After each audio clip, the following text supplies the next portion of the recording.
promocija se odigrava u sklopu promoviranja hrvatske kulture u Bosni i Hercegovini i drago mi je da je to jedna bilateralna manifestacija koja se dakle odvija paralelno i u Hrvatskoj gdje se predstavlja bosanska kultura i mislim da je to nešto što stvarno treba podržati i u čemu treba sudjelovati.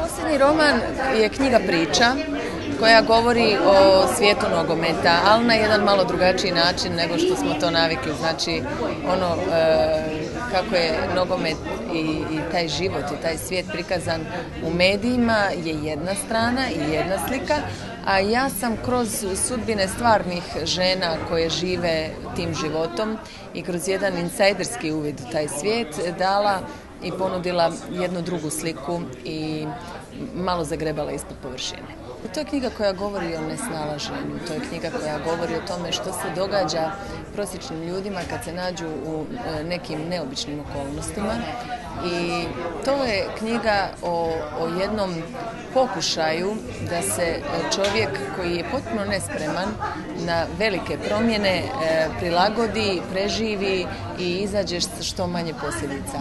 I to je nešto o čemu eto nećete čitati u rubrici Celebrity i slavni.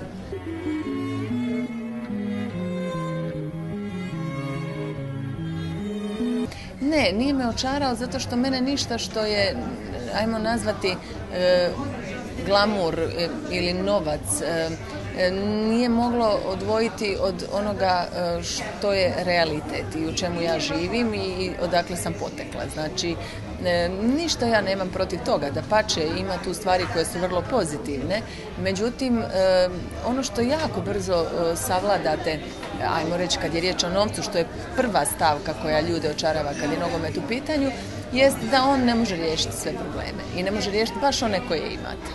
Tako da ne može vas očarati nešto što je toliko relativno i ne može vas očarati nešto što je na kraju krajeva prolazno. Ja sam nastojala prikazati kako su ti ljudi, odnosno te žene prije svega, proživljavale živote koji nisu bili pod svjetlima reflektora, ali i kako su ti muškarci, njihovi muškarci, zapravo u tim uvjetima u kojima se nalaze pokušavali biti normalni, a uvjeti su sve samo nenormalni. Ja sam se rodila u provinciji i tamo sam odrasla jedan dobar dio života. Rođena sam u Metkoviću i tamo sam živjela sve do odlaska na fakultet. Kako kažem uvijek da pišem o temama koje me se tiču i koje dobro poznajem, tako sam pisala o jednom malom gradu i o životu u njemu, ali tranzicijski od 70. godina pa do poslijeratnog perioda.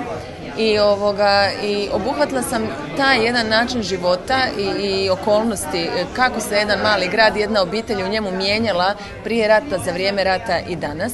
A onda sam pisala drugi roman koji se bavi sudbinom jedne žene u Drugom svjetskom ratu.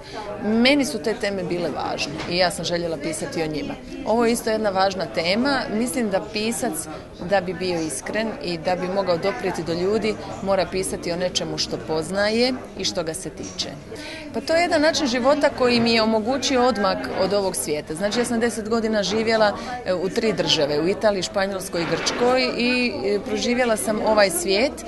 Kad sam došla u Zagreb, zadnjih 8 godina imam odmak od tog svijeta, živim jednim drugačijim životom, rekla bih stabilnijim. I taj život u Zagrebu mi je zapravo omogućio da se pozabavim ovom temom na način da imam insajderska iskustva, ali da sam zapravo otišla iz toga.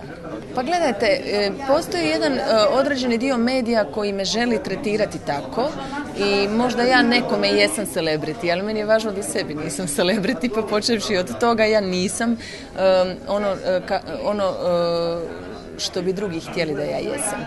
Ja sam ono što ja osjećam i onako živim kako mislim da trebam živjeti.